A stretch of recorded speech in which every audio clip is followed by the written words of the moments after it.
We want to continually controlling position, improving our position the whole time. That makes him weaker, doesn't it? That's what all we want to do. And again, does it look real cool, like, oh, real fast? No, this is kind of a grinder move. Some arm locks are admittedly like almost like a throw. And you've heard me say that often here. It's almost like doing a throw, like our head roll juji, our hip roll juji. They really, boom, you whip them over quickly. This is a grinder move.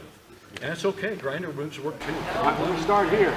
Now, a lot of people, there are a lot of ways to do Juji Gatame. We know that, okay? Here is one of many ways. If you find this inefficient for you, keep it in mind, because one of your students may at some point, but also move on to something else that's going to work for you. But right now, let's work on this move since we're all working on this as a new skill. So, I start my ride, get my near wrist, I pop it in. We do all the same thing we did as our initial setup for our tilt to a double wrist, 2-on-1 wrist ride, okay? Now, when I get to this point, when I start, I have every intention of getting his arm, by the way, okay? Now I get to this point up here, when I start breaking him down, when I start moving, I start bringing him here. Here is where he's broken down, okay? Now, if a guy is really strong and you can't turn him onto his back, then you may not want to turn him onto his back. But everybody come over here, because Mike's going to have a little input in this area. You got your wrist ride here, okay? I'm on my knees at this point. Okay, now remember, I'm not on my butt, I'm not on my flank or hip. I'm on my knees, base. You gotta have a base. Okay, now at this point, I'm gonna keep him here. Now, it's your choice. Now, what I like to do, and what John Saylor, likes to do, he likes to underhook a lot from here. I do too. Okay, that's just our nature. That's our training from our initial judo training. We did a lot of that. If you have primary wrestling training, you want to power half and you can. That's cool too. The idea here is I want to tie up the shoulder, control the shoulder. Still controlling here. Here's my base. Here's the set control. Here's the anchor. Okay? Now at this point, as I start to move around more toward his head, and keep doing this as you're moving toward his head. Don't stay back here. Keep moving up here as you're doing this. You'll need to. And at this point, I underhook here. And when I do that, everything, make it a hook. Don't grab like hook. It's a big knee hook. Hook and tight. Okay? Again, if you're power halfing, that's cool too. The idea is to isolate the shoulder. Like this. Okay? Now at this point, and Mike will point this out, some weak points in here, so we're going to kind of cover those in a moment here. Okay, but at this point, I want to keep working around here, and now I want to base up on my right foot. The foot that's closest to his hip is the foot that comes up first, the knee that comes up first. Here. Now I'm starting to climb. Now, as Mike will point out, he'll be pushing here, we're pushing here, then we're going to climb over and get the juju, okay? I'm going to have Mike demo that on Eric. Can you do that? Come on up, Eric. So I'm going to have him show the finish. Okay, we'll show the setup. There's the ride. He comes around, pops up. He's got it down. His foot. Now he brings his knee up.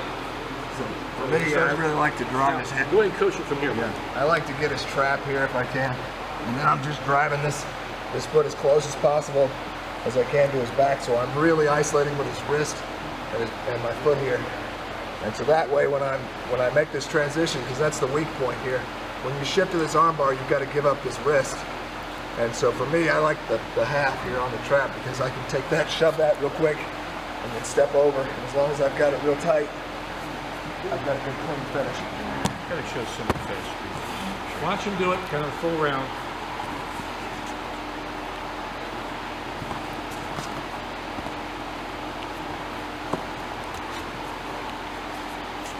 Okay, it's a matter of gaining more control with each step. Now, let's look at some points here you need to be aware of. Okay, when Mike comes around, we're going to talk about the headset. Again, everything, again, control the position, get the submission. You've heard me preach that many, many times. All these are different positions. I want to control every position I can put him in and control my own body as well. So let's talk about some of the positions you will see along the way here, okay? So here's your stop, you basically your spiral ride, 2-on-1 wrist, he comes around. Now, here we're going to start a second position. Now he comes up here. Now when he bases up, here's another very strong position. He's going to do what we call a head sit. Okay? So as Mike starts to come over here, he sits on Eric's head. Literally sits on his head. See how he's sitting on his head or shoulder? He's staying round. Okay, he's not giving a whole bunch of room here. Everything is very compact, very, tight in. Not tight in a bad way, but tight, controlled. Now you see how he's sitting on his head? Now he's starting, he's done the control. Now he's trapping the arm. Everybody come around here so you can see how Mike, get your arm. Everybody can see how Mike has trapped the arm.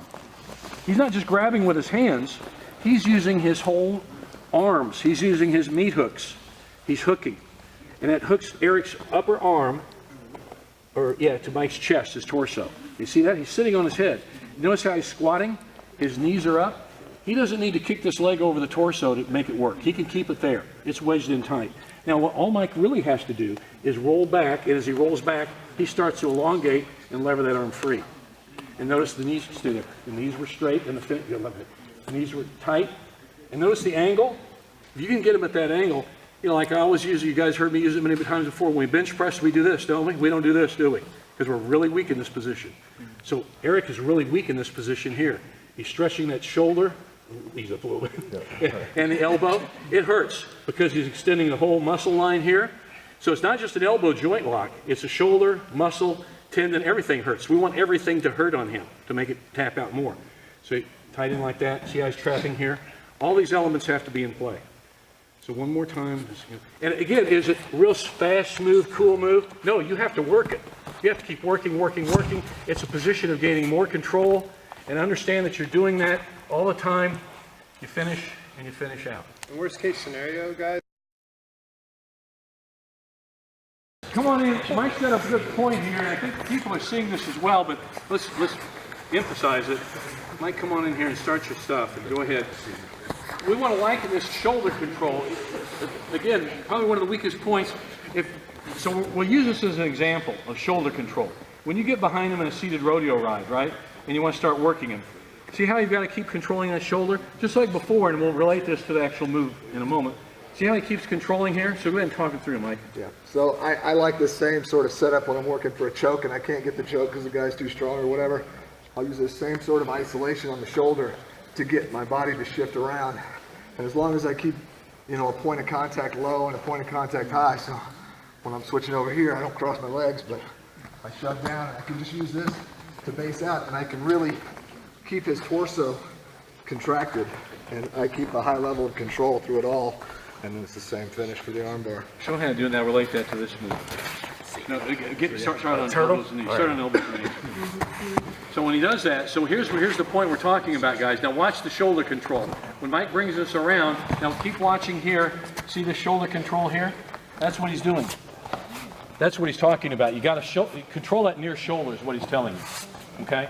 Because that is a weak point in the move. Every move has a weak point. They're not all Superman stuff, otherwise everything would work on everybody, right? Okay, well they don't. So he's going to look for that weakness. He may sense that weakness in the actual movement, so try to make it as less revealing as possible, okay? So Eric is really weak in this position here. He's stretching that shoulder. He's up a little bit. And the elbow, it hurts because he's extending the whole muscle line here. So it's not just an elbow joint lock. It's a shoulder, muscle, tendon, everything hurts. We want everything to hurt on him to make it tap out more. So tight in like that. See how he's trapping here? All these elements have to be in play.